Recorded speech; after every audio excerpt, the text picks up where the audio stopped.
bagong Pilipinas. This theme underscores the vital role of education in shaping Filipino youth as leaders and catalysts for positive change in building a stronger and more progressive nation. Ang gampanin po ng ating paaralan ay hubugin at gabayan ang ating mga anak para sa pagharap ng totoong hamon ng buhay. Sa loob ng paaralan ay nauhubog ang kanilang karakter habang inaaral ang mga asignatura na nakaatang sa kanila. Hindi lamang po matatapos sa pagsusulat, pagbabasa, pagkukulay ang gawain ng ating mga anak.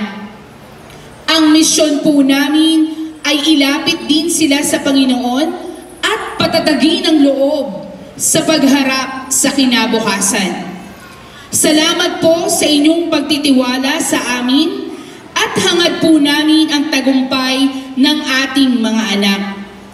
Sa kanilang pag-angat sa bagong antas ng pag-aaral, amin pong dalangin na sila ay mas maging malakas, matatag, mapagmahal, makatao, makakalikasan, makadiyos at makabansa. Magandang araw po sa ating lahat. Mabuhay ang Metamorphians. See you in our upcoming school year 2024-2025. God bless us all po.